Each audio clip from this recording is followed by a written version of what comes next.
Hello, good morning dear student. आप सभी का स्वागत है सक्सेस मंत्रा कोचिंग क्लासेस में। आज हम क्लास 10th का फिजिक्स का पहला चैप्टर पढ़ने जा रहे हैं, जिसमें क्या है, लाइट। लाइट में दो फैक्टर पढ़ेंगे, एक रिफ्लेक्शन एंड एक रिफ्रैक्शन। चलो, सबसे पहले हम पढ़ते हैं रिफ्लेक्शन। क्या? रिफ्लेक्शन। रिफ्लेक्शन क्या होता है आप सभी आई थिंक जानते होंगे, लेकिन फिर भी एक बार हम बता देते हैं। जैसे क्या होता है, हम अगर कोई डार्क रूम में कोई ऑब्जेक्ट रखें तो हम उसे देखने की कोशिश करेंगे, क्या दिखेगी? क्या? बिल्कुल नहीं। बट जब हम उसी डार्क रूम में लाइट ऑन कर दें, तब हम उस ऑब्जेक्ट को इजीली देख पाएंगे। क्यों? क्योंकि बिकॉज वहां पे लाइट स्ट्राइक हुई एंड उसकी रे बाउंस होकर अपने आई कांटेक्ट में आई, तो उसकी इमेज अपने रेटिना पे फॉर्म हुई, जिससे हमें वो ऑब्जेक्ट विजिबल हुआ। तो क्या हुआ, इसकी डेफिनेशन इसी बेस्ड पे हम बनाएंगे। जैसे डेफिनेशन क्या हो जाएगी, the ray of light strike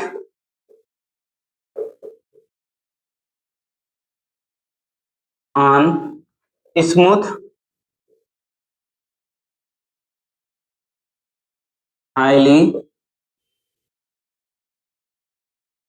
polished surface और मिरर। कहाँ पे?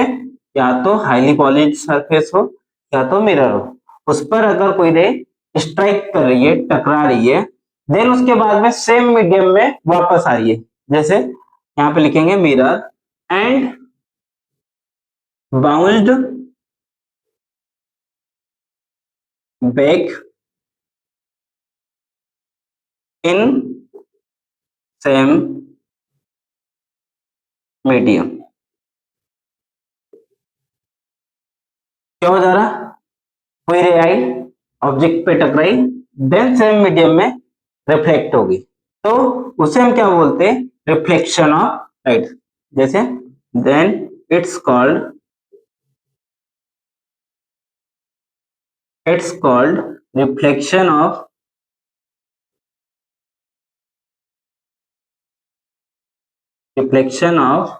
लाइट।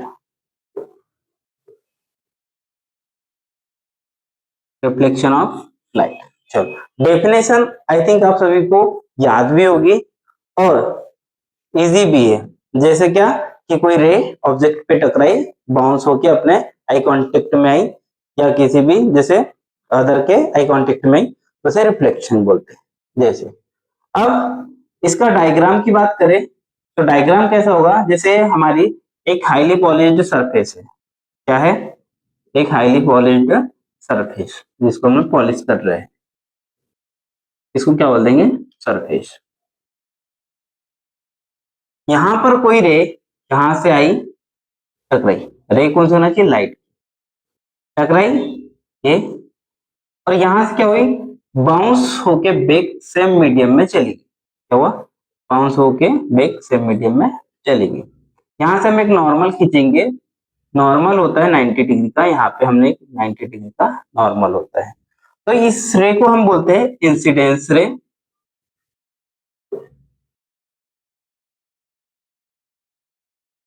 और इसे बोलते हैं reflected ray.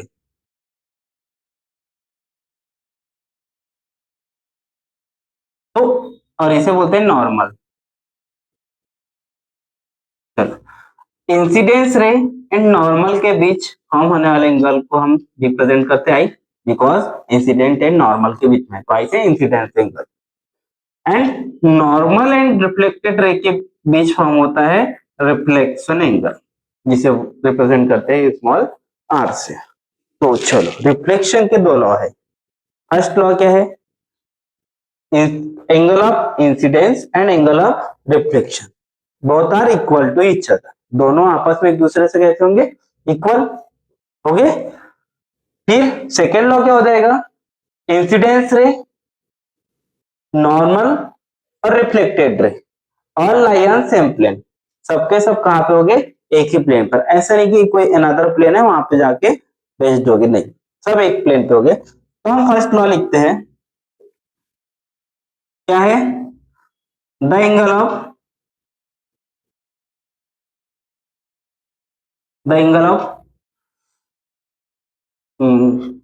Incidence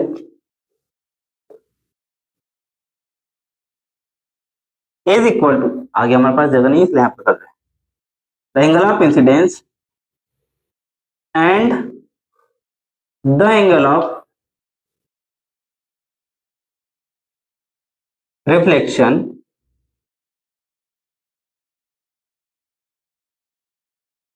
are equal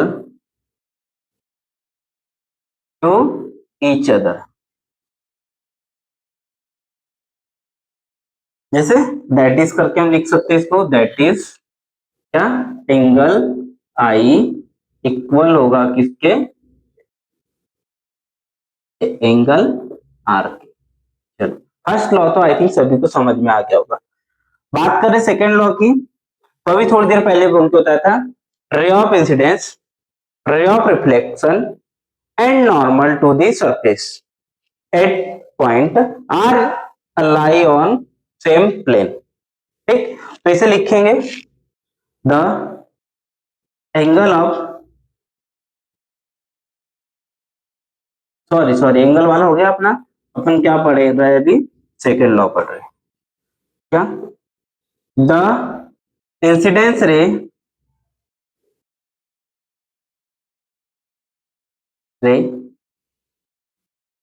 comma, दूसरी कौन सी, द